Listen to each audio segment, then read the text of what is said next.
Hello, everyone, and welcome to Elian's Joy today. I am glad to do a little show here on this Christmas Eve day here in holiday season and in Texas. It is very cold. You can see that. It's kind of like a how can I stay warm kind of thing today. And if you're celebrating your holidays, your festivities, then today's show is just a quick reminder to stay without stress, to stay calm, and don't go overboard on all the expectations. So let's start with that today. My name is Elian. I am an author. I am a yogi. I do meditation techniques and Tai Chi classes and all that fun stuff, and I am also a certified life coach. And this is my practice slash yoga studio. So welcome to you here today in my studio. And we're going to talk a little bit about what I do and what I definitely recommend to everybody to keep in mind around these crazy holiday days. Maybe you are even a little bit stressed out because you might be in traffic.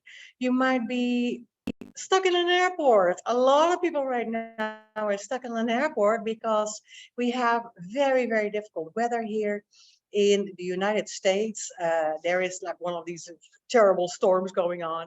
And because of that, we have a lot of landed and stranded flights, and you might be stuck somewhere, right? So, one of the things that makes us and usually gets us severely stressed out is that we feel that we have to live up to these expectations around the holiday season. I remember when I was young, and bless my mom for doing that she said, if you cannot be home during the holidays, and if that is Christmas or if this Hanukkah, I know that everybody wants to celebrate Kwanzaa, anybody that wants to celebrate with the family, right? Or have everybody together. In these days, it's sometimes really a little bit of an expectation thing, and we kind of put it on each other, right? As a mom, I would say, hey, I would love to have you at home. I would want to be with all of you, and want to have the family together. And what stresses us out more than the situation itself is our thoughts about it and the fact that that's how we approach the situation. We feel that we're expected yesterday, today, to be somewhere.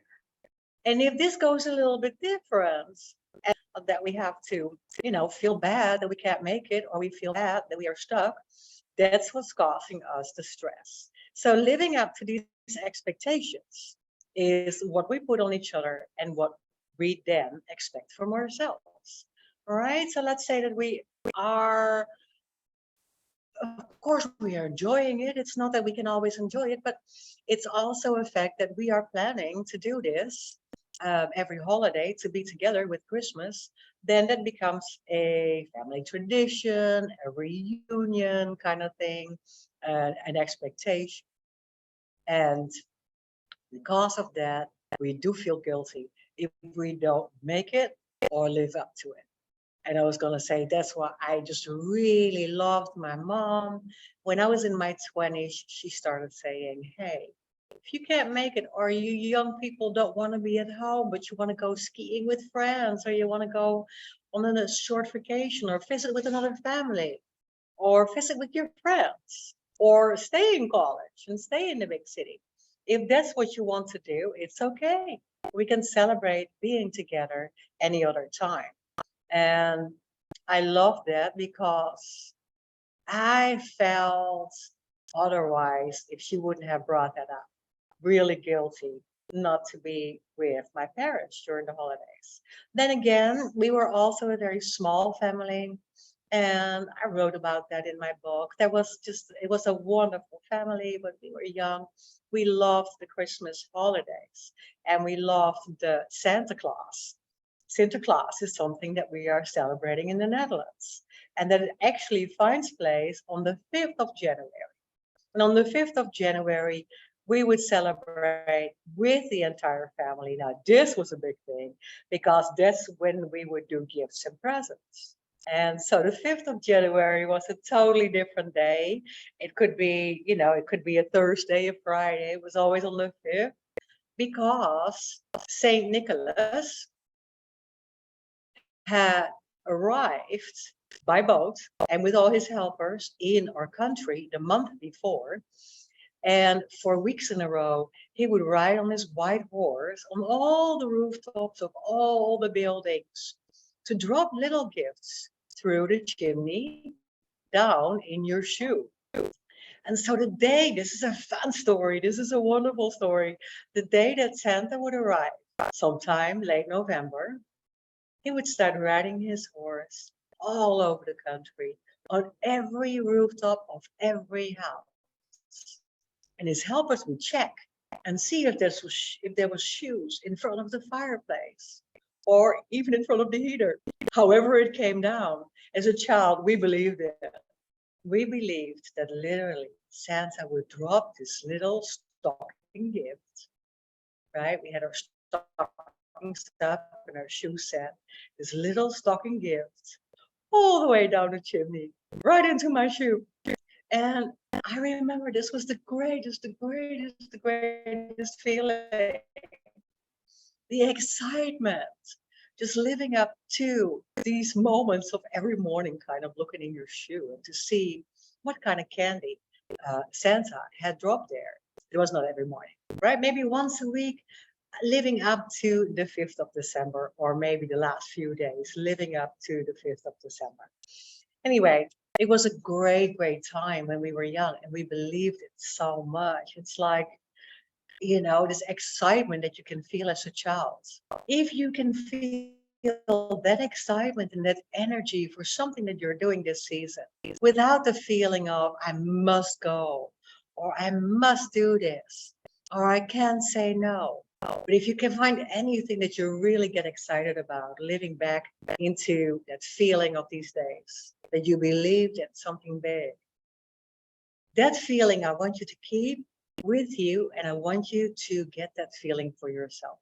And if that means saying no, then that might be something that we have to learn. And saying no is something that we have to do to preserve ourselves.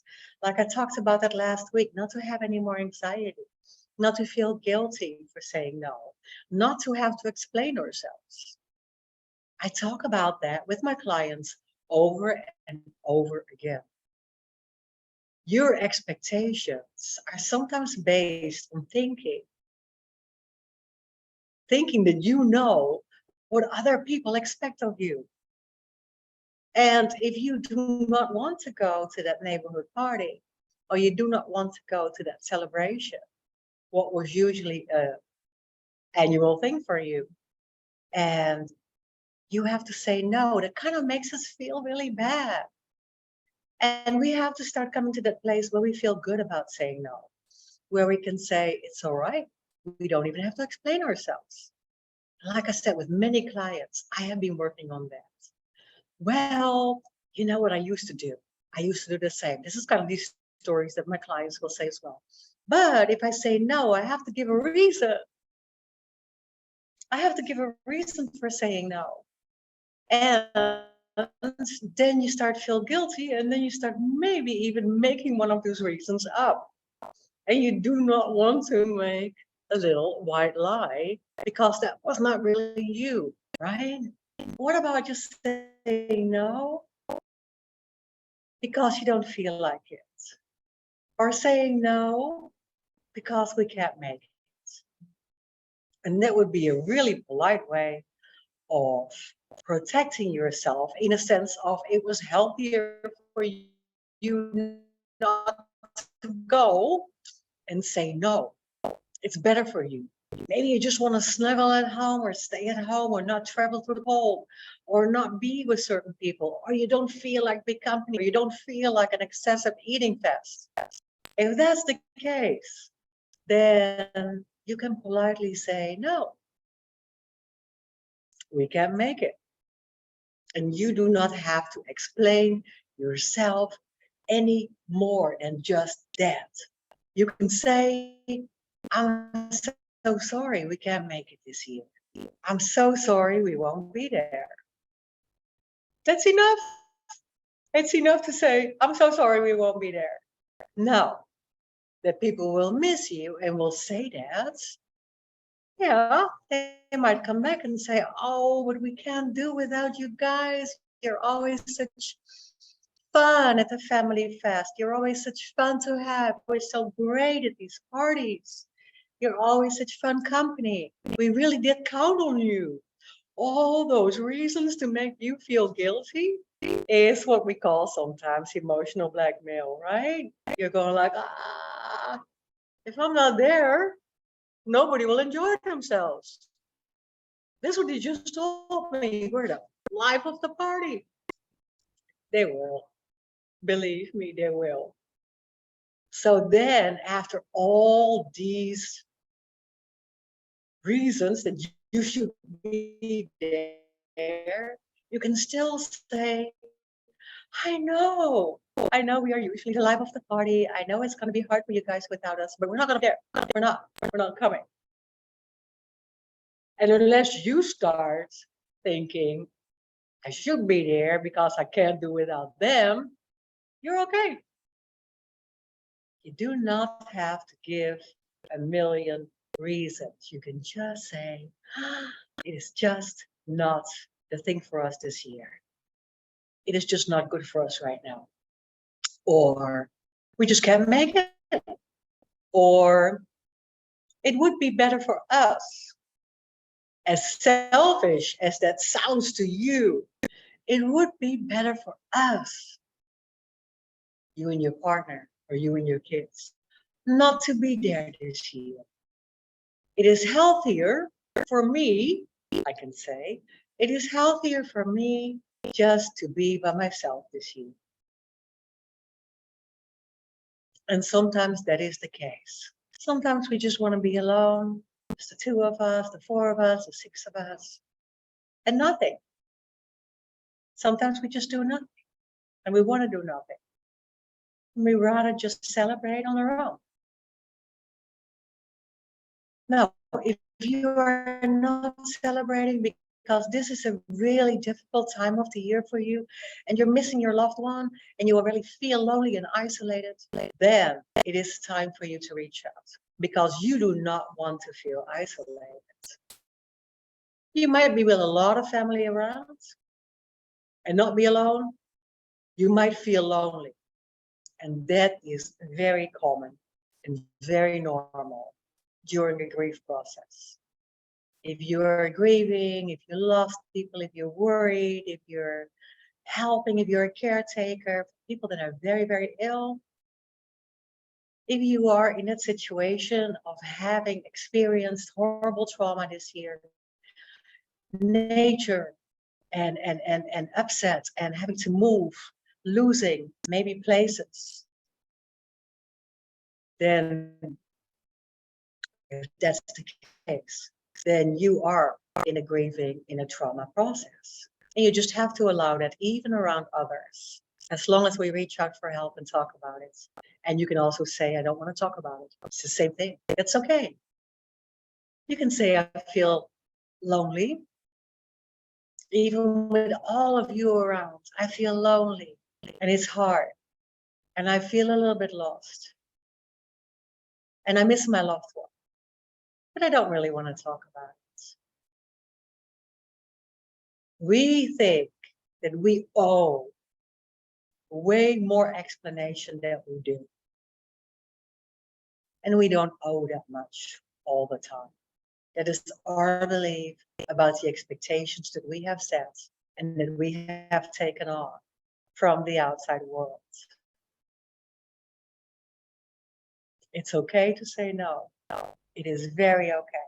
And with that thought, I'm going to leave you today. I'm going to wish you a wonderful, wonderful day, week, month, and year end of the year anyway, right? We're coming towards a brand new year. And next week, I'm going to talk about that. That is always exciting. It's some kind of a do-over, right? Or new thing. That new year is coming up. So if you're celebrating a new year with me into 2023, with me into jump with me into 2023, then let's talk about that. And we can apply that later to the Chinese New Year. Yeah, or to your Jewish New Year. Anything in any religion. If you have a feeling that something starts anew, let's jump forward. Let's jump forward. And please reach out if you need help.